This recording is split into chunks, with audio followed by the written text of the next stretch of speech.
All right.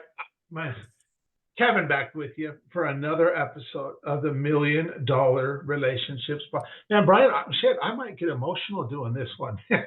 So, um, for one, I've been really looking forward to this. Well, I got my tissues right here. So um, and I want to, I always start by talking about how I met the guest that I'm interviewing and stuff. And of course, you and I met, like we were just talking before, we probably about 20 years ago. Long before I owned a carpet cleaning business at the time. I owned a cleaning and restoration business. yeah, it wasn't even at Joe. It wasn't at the mastermind. It was at one his of the. It annual was one of seminar. his. Yeah, Yeah, I spoke at a couple of those. Yeah, his yeah, carpet cleaner seminars. That was that's right. amazing. That's right. Yep, you were speaking at one of his annual events, like 20 years ago, and that's where you and I met. And we're talking about Joe Polish. We didn't get his name out. Talking about Yeah. Joe Polish, because before long before Joe ever started Genius Network, which I believe he started Genius Network in 2007. Right. I joined in like 2009. Yeah. Okay. And prior to that, he used to help carpet cleaners, cleaning and restoration company owners better market themselves, better run their businesses, all of that. And that's how I met Joe in 1996. And was that after you gave up being the fisherman? It was, yes. I finished fishing Alaska in 96. Oh man, I remember that part of your story, which was like the most dangerous job to the most disgusting job. But yeah, right. Not that carpet cleaning is disgusting, but it's just a dirty job because you're cleaning carpets but nothing like when you did the fishing, which was life and death on a boat. And you had to get out of that, and you got out of it before you got yourself killed, which thank goodness that happened. That's right. That's right. Yeah. In fact, this scar on my chin is a reminder of that incident when I decided, okay, you fished long enough, man. Yeah.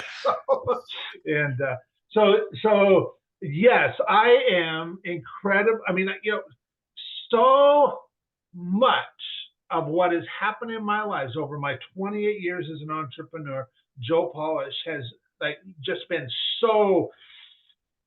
such instrumental in my life and so many of the relationships that I've made over the years. And of course you and I are one of those relationships that came from that.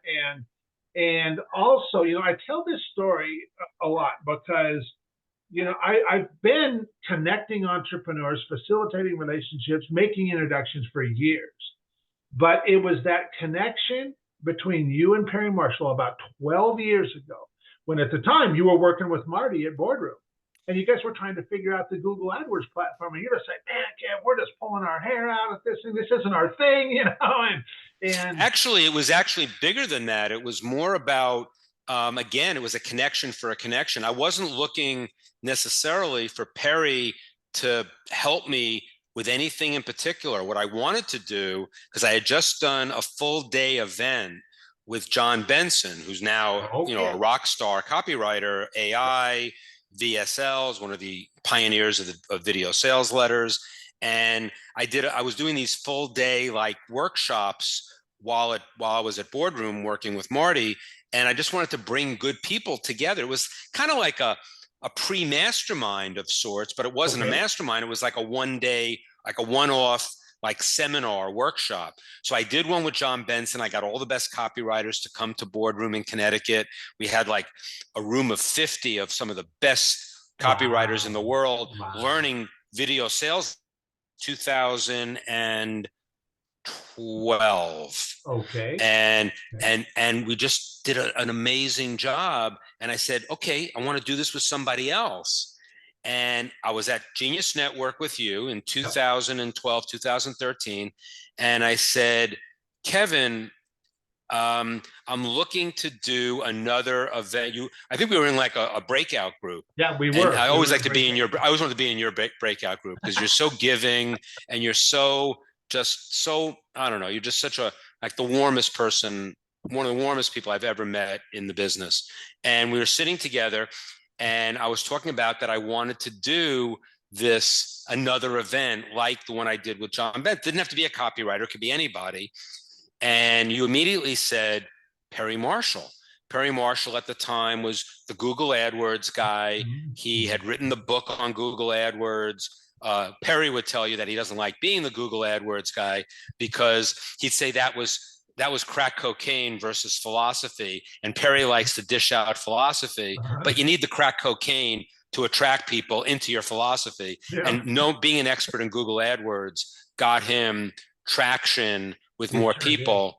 Yeah. But he always wanted to be the philosopher with his group because that's where he shined amazingly. Yeah. And you knew all that. And you said, yeah, Perry Marshall would be an amazing person to spend a day with your connections, Brian, to bring them to Connecticut. I'm sure Perry would be interested. And I was embarrassed to say, this is in 2013. I mean, I was ashamed almost. I said, I know who Perry Marshall is, but I don't really know him.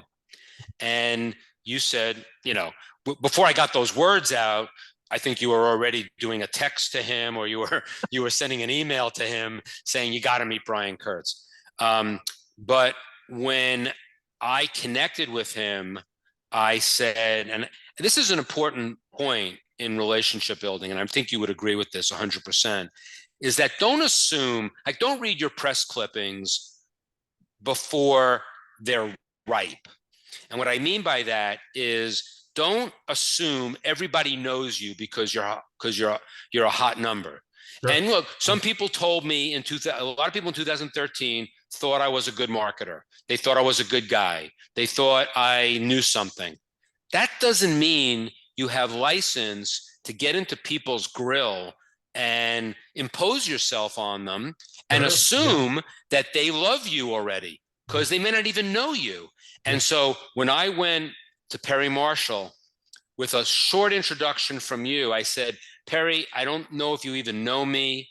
And I was honest. I don't know if he knew me or followed me or whatever. I was going cold. And we talked about this before you turned the recording on, that, making an ask from nowhere is the worst place to make an ask from, because you make an ass of yourself. It was ask with a K, and that was ass with two S's. That's right. Different words. But you can't make an ask from nowhere. And what I mean by that is that you need to have an established relationship. You need to have something, you in this case, in between, to say, okay, I can make this ask. And it was going to be profitable for Perry also, because I think he could make 6 figures on this event just by coming to Connecticut for a day. Yeah. So I knew there was something in it for him. It wasn't like, what's in it for them? That's Joe Polish's book. Yeah. And I knew there was something in it for Perry, but that wasn't the ask. The ask was, let's share our genius together with my group and your group too. I mean, Perry could invite people. You could invite people as the introducer. And what was interesting is that the good news is that Perry, when I said, you don't know me, but I'd like to discuss doing an event with you, and he came back and says, he gave me an, of course I know who you are, which warmed my heart. I wasn't looking for that. I do say flattery doesn't work on everyone, but it works on me. I got that from Mark Ford, the copywriter. And so, but it was flattering that Perry knew who I was and wanted to work with me. And so on this event, and the event, definitely did. We both netted $100,000 or a little bit more on it. That's awesome. But the beauty of it was that we videotaped it. I ended up selling the DVDs of the day. It was like a day with Perry Marshall. Mm-hmm. And in fact, we can talk about this in a bit, but on the page where I sell my book, overdeliverbook.com, I actually got Perry's permission to make that day with Perry Marshall one of the bonuses for buying my book. Wow. And wow. I want to talk about that page in a bit, because that's part of the relationship building that I've done for my 40 plus years in the business.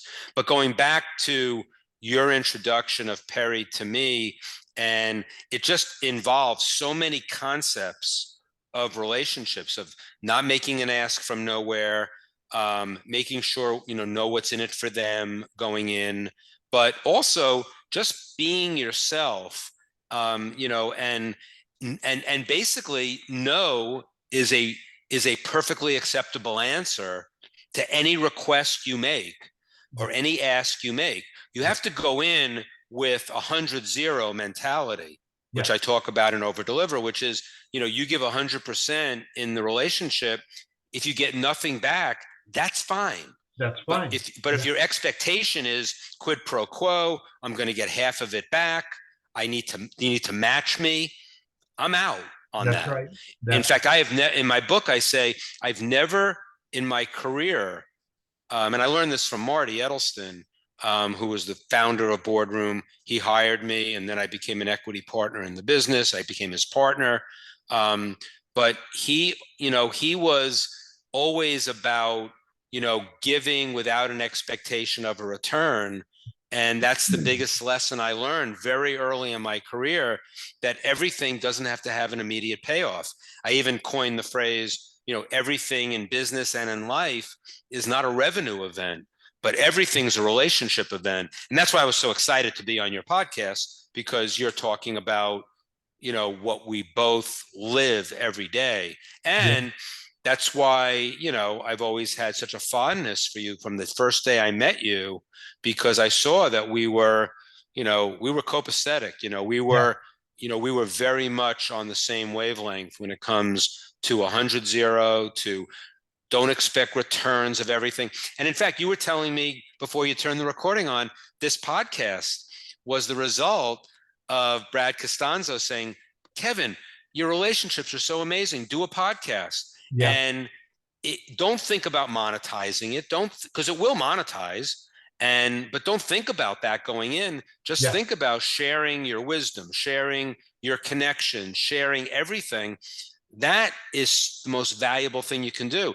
And I'm a slower adopter than you are, but now I'm going to do a podcast, which is, I call it a poor man's podcast, but it's basically taking all the interviews I've done inside my mastermind, my virtual mastermind, and I've interviewed the best of the best and turned some of those interviews into a podcast episode. That's awesome. That's awesome. And I have 10 of them in the can already. I probably have 40 of them that I can do immediately, but I'm testing it out, but I'm not looking to monetize it immediately. I am looking to put it on my YouTube channel. I am looking to, market it, but I'm not all about, it's tough to teach this because I'm 65 years old. So it's like, I'm not going to say I'm not a nonprofit, but I don't need money. Yeah. That's not my number one motivator. That's not your inspiration for doing what you do.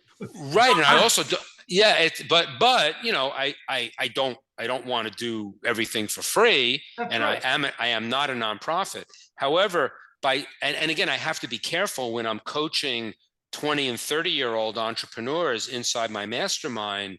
I have to be careful to say, don't worry about the money, because they have to pay the rent. They have to, they're on I'm on the downside of my career.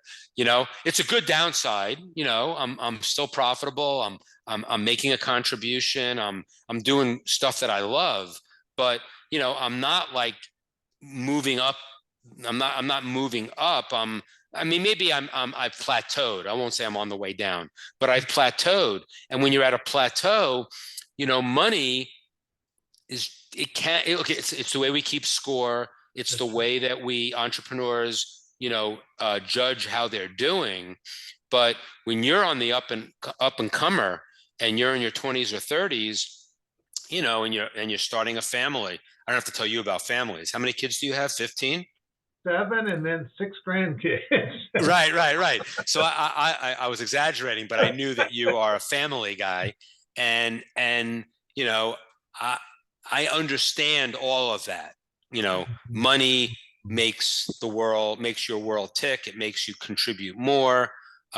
Stu McLaren, who's an amazing entrepreneur, always says he wants to be a billionaire because then he can keep this much. And I have my thumb in my index finger. I don't know if this is video or audio, but I have my thumb and my index finger like an inch apart, or a quarter of an inch apart.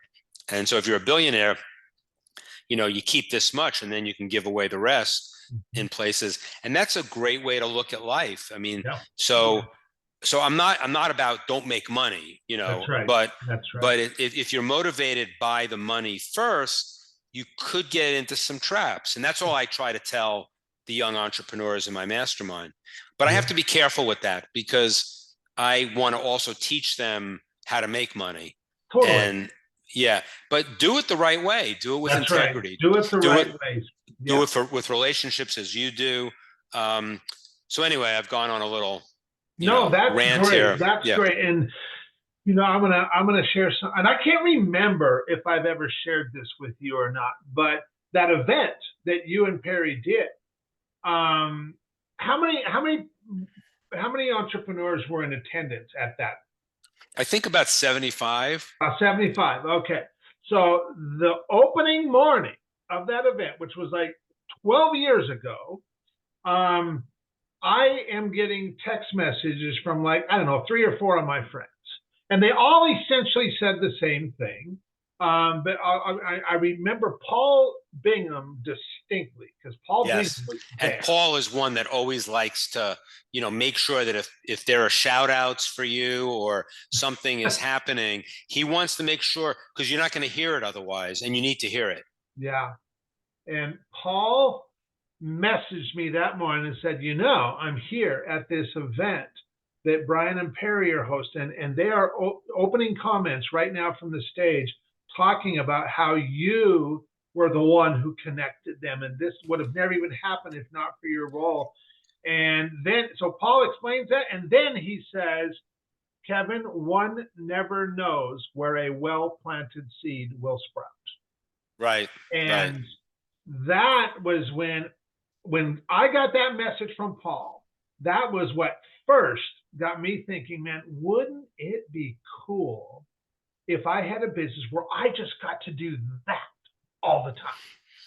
Doing what you love, man, all the time. Yeah, exactly.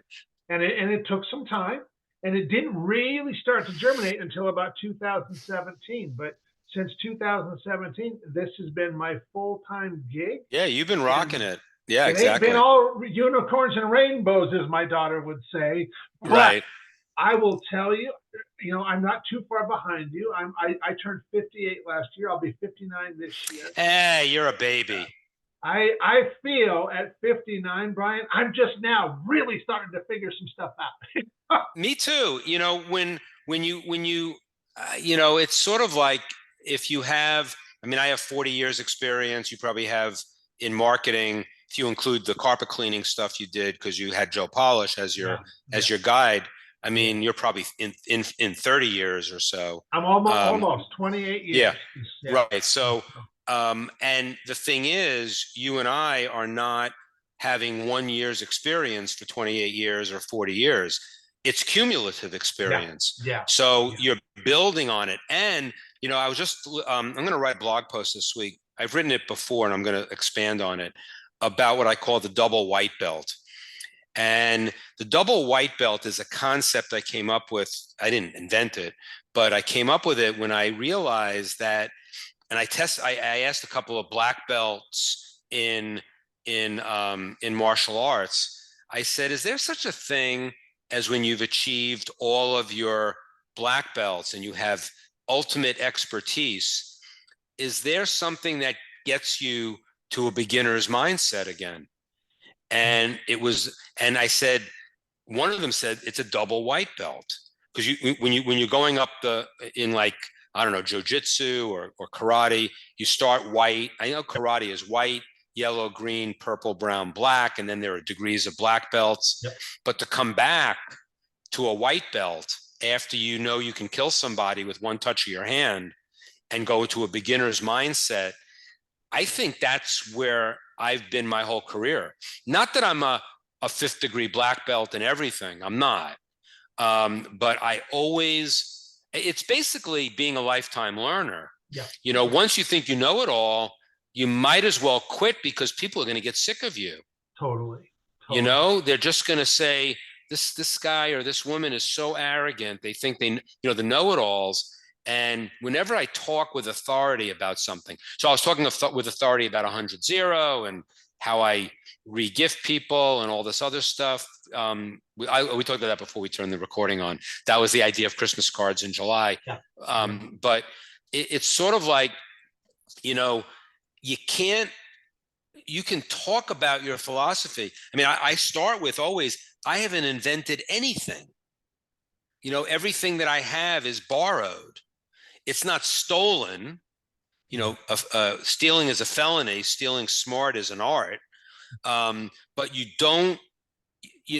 need to innovate on someone else's idea, and then you need to acknowledge them. So here I was I know I acknowledged you profusely at that Perry Marshall event, but I do that all the time. And when I don't, and someone calls me on it, I lose sleep over that. Totally. Like one time I used a concept that I learned at Strategic Coach from Dan Sullivan, and he didn't notice it because he doesn't read my blog, but I'm meticulous about every time I quote him, and I talk about him being the top coach for entrepreneurs in the world. And one time I read my blog after I wrote it and it was printed, and I said, shit, I should have acknowledged Dan Sullivan for that quote. And I came back the next week and I corrected it because I couldn't sleep because, basically attribution for where, I think one of the questions that you ask on this podcast, you know, has there, you know, ever been a person completely changed the course of your business or your life so much so that what you today wouldn't be possible? I love that question. And there are too many to name in my career. I mean, I can name a few, but there are too many because my whole career is based on being on the shoulders of giants. And I've gotten reamed out for that from younger entrepreneurs who say like things like, Brian, you're always giving credit to others. You're always saying you stand on the shoulders and you're not giving yourself enough credit, that type of mentality. Because younger people want to, you know, stick their chest out and brag and say, I invented this. I did this. Right. And I just go back to them and I say, look, if I've made a mistake by acknowledging other people for some of my biggest successes, sue me, scold me all you want, because I know that attributing it to someone else, knowing that you put your stamp on it, that's really the key. You know, I put my personal stamp on something that was already invented, already created, and I put my stamp on it and then created a concept, a coaching course, being able to use it when I have one of my mastermind members on a hot seat and I want to share it with them. You know, when you attribute it to someone else, it actually has more power. Yeah. Totally. It has more power. Totally. Yeah. Yeah. And when you say, who I could look to for that kind of inspiration, I always say, too many of my mentors are dead. And the reason why I don't say that to be older, doesn't it? Yeah. But interestingly, why so many of mine are dead is that when I was 23 years old and this young hotshot at Boardroom selling, renting Boardroom's lists and being a list manager for direct mailers, I always moved toward the 60, 70, even an 80-year-old or two. Okay. Because they had the accumulated wisdom, what we just talked about. Yeah. They weren't doing the same thing for their 80 years or their 70 years. So when you do the math, when you're 23 and all of your mentors and the people who are teaching you are 70, when I'm 65, they're all dead, right? Yeah. Yeah. Now I do have some younger mentors, so it's not like they were all 70, but that would be the key for any entrepreneur that I would recommend, a young entrepreneur, is find the wisdom, and you will find it with age. Yeah. And not just because someone's old, because, again, you can do the same thing for 50 years and then retire and you don't have as much to offer. Yeah. But if that person spent 50 years constantly learning, constantly reiterating everything, those are the people that you want to be your mentors. And on that topic of mentors, I would also say that your mentors choose you. You don't choose your mentors. I mean, how many emails have you probably gotten? Because I've gotten tons of them, and I know you have to have gotten tons of them, where someone writes you an email and says, "Would you be my mentor, Kevin?" And it doesn't work like that, you know? And I always say that to get somebody to be able to be chosen as a mentee is a skill. It's not a skill that I take lightly. It's not a skill that I think is manipulative in any way, but it comes from, again, 100-0, giving. Like if you found somebody that you would love to be your mentor in your career or in your business, what's the first thing you need to do? The first thing you need to do is find out what they need. Yeah. Like what's in it, Joe's book, what's in it for them? Yeah. And so I found, like, the two examples I always give are Dick Benson and Gene Schwartz. Dick Benson was the top direct mail consultant in the world when I was growing up at Boardroom. I'm talking about, in the 1980s and early 90s, Dick Benson was the guy. Mm-hmm. And so when I wanted him to be my mentor, I couldn't say, "Dick, be my mentor." And he was working for Boardroom at the time, but I still couldn't do it. And what I did was I saw something that he needed that I could deliver in some way. And it was, I don't need to know the details, but the quick details were that he had his own businesses. He had newsletter businesses. He had Contest Newsletter. He had the University of California, Berkeley Wellness Letter, Johns Hopkins Wellness Letter. And his list research was for shit. Like he had his list broker doing his lists, and I knew all those lists because we had health publications at Boardroom. And so I'm like, "You're not even using half of the best lists, and you're not even using the best selections on those lists." So I just volunteered all of that information up to him. I said, "Wow. Here's the list history for Boardroom's health publications. I'll tell you exactly how to select them. Have your list broker order them. I don't care. I'm not going to order them for you and take a commission, but let them order them for you. But here's what you need to tell them, because this is how this list is going to work for you." And I just did that because I knew in the back of my mind he would appreciate it. Totally. But Dick Benson was not Mr. Warm and Fuzzy either. Mm-hmm. Like, he's the guy that, he's known for hanging up on the phone without saying goodbye. Like, as soon as he thinks you're done, he just hangs up the phone. But I knew that 100-0, I'm just going to go for it. Gene Schwartz, one of the best copywriters of all time, the author of Breakthrough Advertising, one of the most important books ever written about copywriting, marketing, and human behavior, for that matter. He wrote it in 1966, and it's still 100% relevant today. Same thing. He had a little book business, and I offered to help him with his list selection. And that led to him inviting him to his house for lunch on a monthly basis, just to sit at his feet and learn from him. Yeah. And what it led to after he died and after I left Boardroom, so it's in my mind. He's in my mind every single day because I have the exclusive rights to sell Breakthrough Advertising. How did I get that?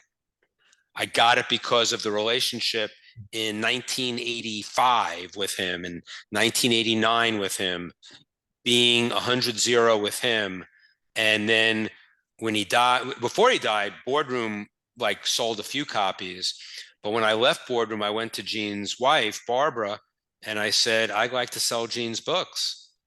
And she said, "I can't think of anybody better that Gene would trust with it." Like, she knew me because I had developed that trust relationship over, 25 years. I'm not bragging. It's just what happened. Because I was conscious of it. Yeah. And that's how I got the rights to Breakthrough Advertising and his other book, Brilliance Breakthrough. It wasn't done by magic. Yeah. It was done by a deep core relationship that, being the shepherd for Gene's work is one of the things I I'm so grateful for it. And every order I had orders today for the book. As soon as the order comes in, I say, Gene Schwartz, Yep. you're the best. Yep. Wow. Wow. What a powerful story that just shows the power of relationships and just focusing on relationships. And, you and I have had so much in similar experiences in that, what ultimately comes when we do focus on the relationship and just the people and just, just get, I mean, I'm this naturally curious guy. I love asking questions of entrepreneurs. And then when they start sharing whatever it is that they're working on, then I start asking more questions. You haven't even asked me a question, and I wanted to just tell you everything because you're that kind of guy, you're always like, but I know you well. I mean, if someone was new to this podcast, they might not know you. But I know that you just want to give. And something about, when you talked about the people, that people you meet on the way up are the ones you're going to meet on the way down kind of thing. But I had an epiphany in 2019. I had a near fatal stroke in April of 2019. Came really close to dying. I mean, I got to the hospital. They had to get a blood clot out. Gratitude doesn't even say it. And the thing I thought of, and it was the day before my book came out. It so happened. So my book was Over Deliver. It came out, I think my stroke was on April 19th and the book was coming out April 20th. And I had all these podcasts set up and all this publicity and all this stuff. Obviously, everything got canceled. But I had set up a website, overdeliverbook.com, which was, like I talked about the Perry Marshall event, and that's one of the bonuses. There are 11 amazing bonuses on that site. You title a book Over Deliver, you got to over deliver on your bonuses. So in fact, Dick Benson's book, which is out of print, there's a PDF of the entire book as one of the bonuses. So anyway, when I woke up in the hospital, realized I was alive. And I thought about, like, okay, if I had died, what would my footprint have been? And I don't know if you know Anna David, right? I do know Anna, yeah. Right. Yeah. So Anna posted in the Genius Network Facebook group once after my stroke, where she said, she wanted to get like hero's journey stories from members. Like, I went bankrupt 6 times and I lost everything and I came back and all those kind of stories. Yeah. And I emailed her. I said, I don't really have that story. But I did almost die. How's that? And I came up with this epiphany.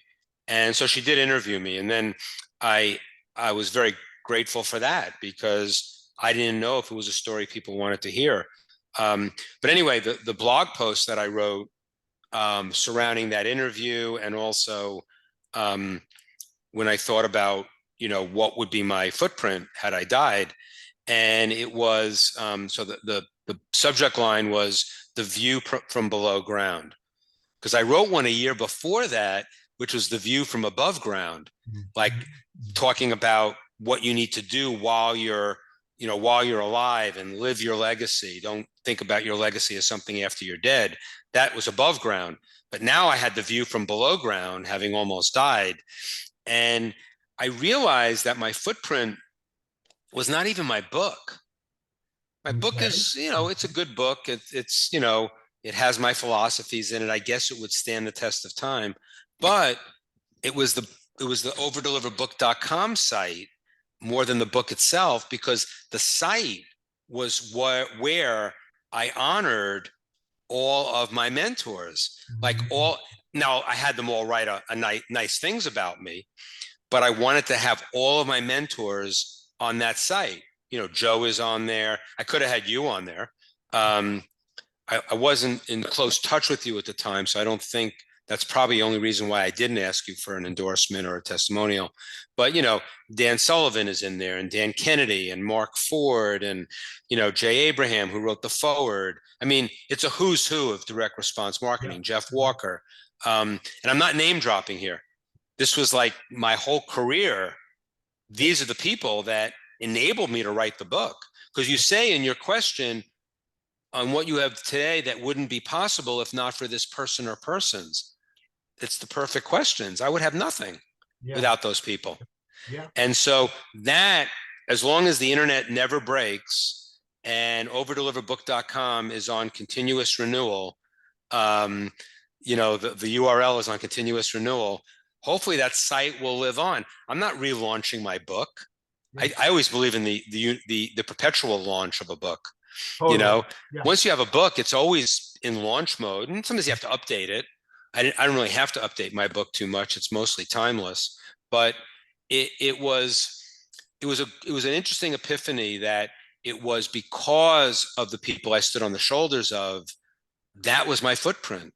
Yeah. And I also talk about the movie Coco. I don't know, kids aren't so small anymore. Yeah, I figured you had seen it. And it's a movie about the Day of the Dead, which is a Mexican holiday that honors the dead, not mourns the dead, honors the dead by remembering them. And they talk about, you never have a final death until people are not remembering you anymore. Mm-hmm. And so that's why I've mentioned Dick Benson on this podcast. I've mentioned Gene Schwartz. They got a long way to go before they're going to experience a final death, as long as I'm alive. And the more I talk about them, the more people will catch on. And then maybe they'll buy my book, they'll get Dick Benson's book, and they'll mention Dick Benson in a podcast when I'm gone, or they'll mention Gene Schwartz Breakthrough Advertising when I'm gone, and that keeps them remembered and no final death. Yeah. And because I have so many people, in OverDeliver, and on that overdeliverbook.com site, I feel like I'm doing my part for ultimate remembrance of a group of direct response marketers and copywriters who deserve to be remembered and still followed. And so many just fall by the wayside because people stop talking about them. Yeah.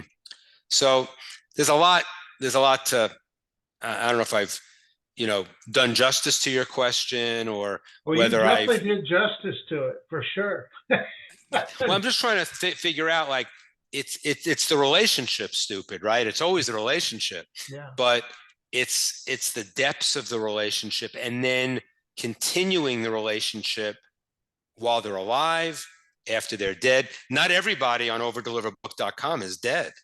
I mean, I have Jay Abraham bonuses there. I have Dan Kennedy bonuses there. I have Perry Marshall bonuses. But I also have Dick Benson and Gordon Grossman, who are dead. And, it's basically creating a living legacy. And, you can't, no one can do it on their own. That's anybody who thinks they can do it on their own is full of shit. And in our experience, I mean, why would you want to even try? It's just so when there's so many giving people out there but you got to go about it the right way, which we discussed today. You got to ask from somewhere. You have to give first. In fact, in Genius Network, Joe has a worksheet when you develop your own Genius Network. Yep. And the beauty of that form that you fill out, it starts that you figure out the people, right? Mm-hmm. Mm-hmm. And the first thing you write down is, what can I contribute to them? Then you figure out what they have that you need. But if you start with what they have and what you need, that's going to be a bad place to start, because that's going to cause you to ask from nowhere. That's right. So the idea of, and it's funny, when I was an up and coming list manager at Boardroom, and I'm not bragging here, but I was the best list manager in the country. And the only reason I know that is because the competition was so weak. Okay. And I developed ways to position my list that no one did at the time. And I I wasn't a rocket scientist. I was just a, an elephant among mice, basically. But the interesting thing is that when you put yourself out there in a way that says, I understand this in a way that is unique, it gets it starts a relationship even to people that you're selling to. Yeah. And so when at the time, I was featured, I have this in my book, in chapter 10, when I talk about playing the long game. And there was an article in one of the trade magazines for direct marketing that said something like, and it was 30 under 30. So I was probably like, I was 28 years old at the time, probably. And it's like 30 people to watch who are under 30 who are going to make waves, kind of thing. And I was honored to be chosen. But the article was brutal. It was like, it said Brian Kurtz, strategic schmoozer. Wow. And I was like repulsed by that, because schmoozer, if you look it up, it's kind of a slang term for like a glad hander, someone who pats people on the back. Today, it would be the person that thinks that if they have 500 Facebook friends, they've won the game, that kind of thing. And I said, I'm not a strategic schmoozer. I mean, the strategic part is there, but I'm not doing it, to like pull wool over people's eyes or anything like that. So that created a series of ways that I started looking at networking, which is relationship building. But I thought, in fact, I start chapter 10 with the word, I say, I hate the word networking, because it implies, from maybe my own interpretation, because I was scarred by the strategic schmoozer article about me.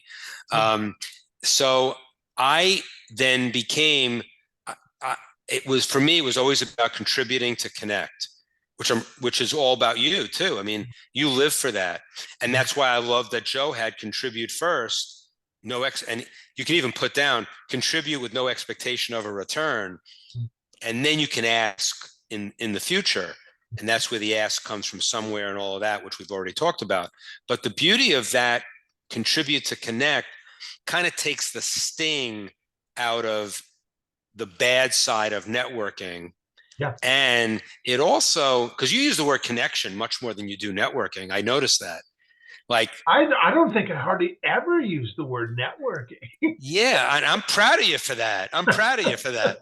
And connection is the key, but contributing to connect, which is how you live your life. And that's why I love you so much. And that's why, I mean, you didn't have to convince me more than hi, Brian, to come on this podcast, believe me. But, it was a no-brainer to do it for you and for me. But the idea of contributing to connect was critical for me in how I ran my life. And I probably picked up on that concept somewhere before I was 30 because of that article. And then I turned it into something that I teach and I use examples of, and I use Jay Abraham's relationship capital as opposed to a network of people, because relationship capital compounds as like a bank account would, right? But you have to nurture it. You have to make the right investments. You have to diversify your investments. I mean, I love the analogy or the metaphor of a bank account that's relationships, but you have to nurse it. You have to pay attention to it. It's like if you took your money and just gave it to a financial advisor and didn't pay attention to it, that's as bad as, dealing with your relationships as sort of like anyhow. Yes. And it's a nurturing, and I know how much you nurture your relationships. Yeah. And I do too. And you've been doing it well. I mean, so we're talking, 65 or so 35 years now. You've been doing this 35 plus years. You've been doing. Well, I've been actually since 1981. So I'm like 42 years in marketing. Nurturing relationships and just. You know what? Was I nurturing in 1981 like I do today? Well, heck no. You know how to. You learn how to do it more effectively the more. But I had a good teacher. I mean, Marty Edelston was my ultimate mentor, who understood the power of, contributing to other people. And I learned, he didn't teach it to me. He just showed me. He didn't have to tell me. I just watched him in action.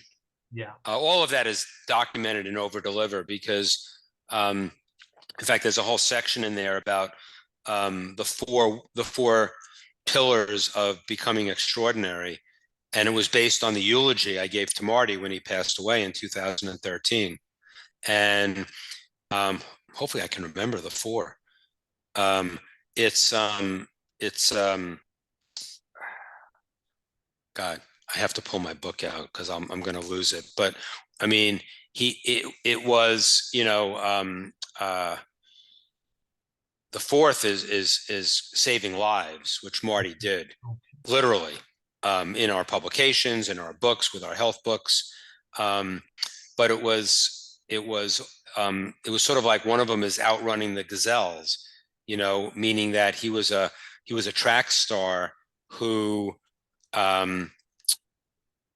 well, it's generosity, because you need to. He was not he was a track star, but he was not the fastest.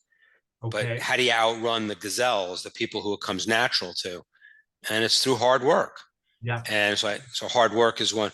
God, I'm drawing a blank, but I could pull a book out, but I'm not going to. It'll take too much time.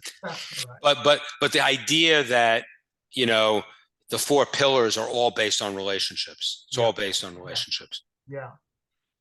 And when we do this, I mean, I've interviewed a number of entrepreneurs for this podcast. So I've had these long-term relationships. And in fact, when I first started doing it, I reached out to entrepreneur friends of mine because I'm like, I just want to have the experience. I want to hop on Zoom with you and just have a conversation around your most valuable people in your life, your most valuable connections, because I'm thinking about doing a podcast and I just want to start having the experience.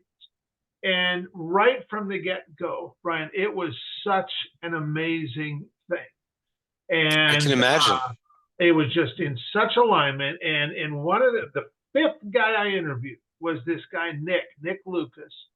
And I met him back in 2005 in Kevin Nation's family mastermind group that we were.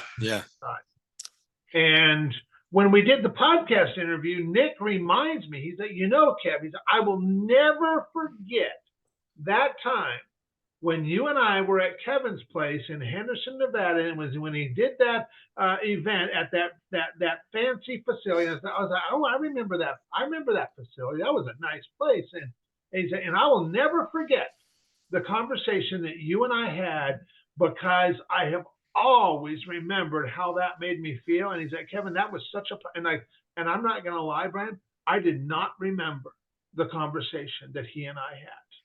I don't remember what we talked about.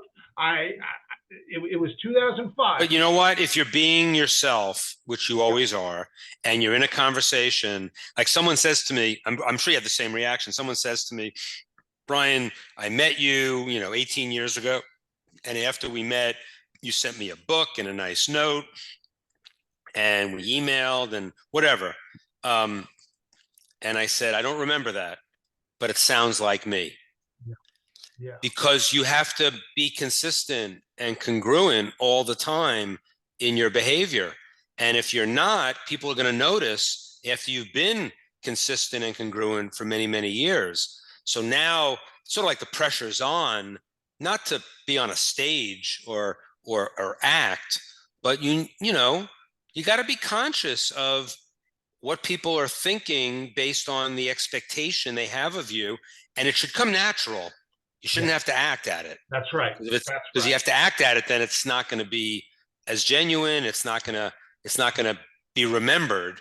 And you want to be remembered, and you want to remember the person too. Yeah. I hate when I forget someone's name who I had a relationship with. Yeah.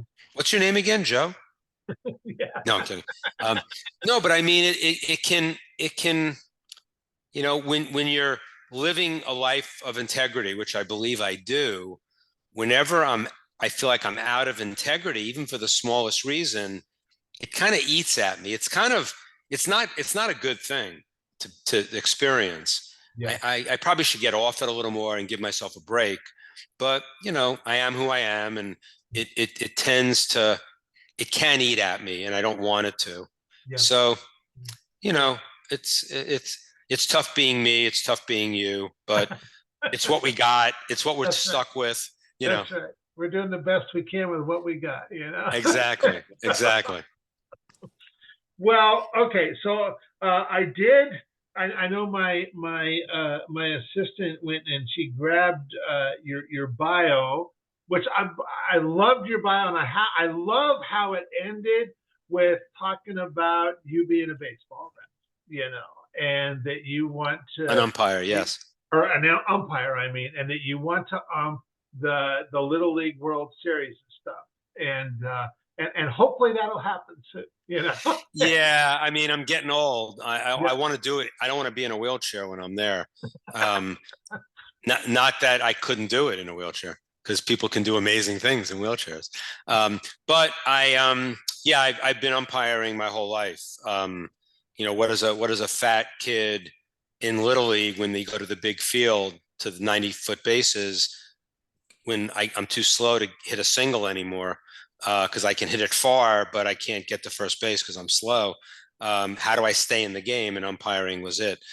There's a whole section in Over Deliver where I talk about how umpiring has so many applications to marketing and customer service. I won't go into the whole story now because I know we're running out of time, but I just want,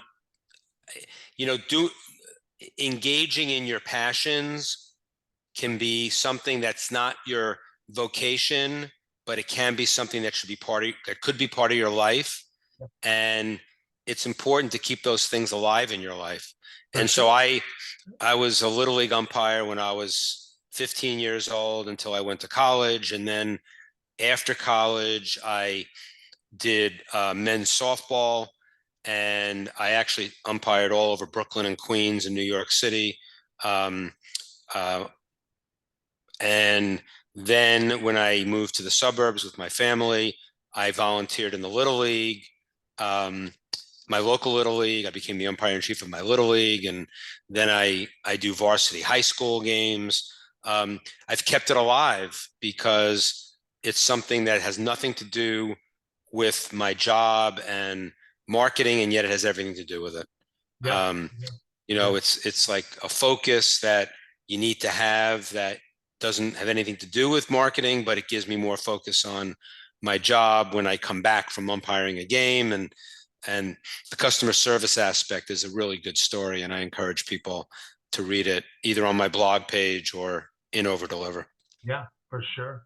I mean, when we just focus on just treating other people the way that we would want to be treated and stuff. And I know, it's treating relationships. I mean,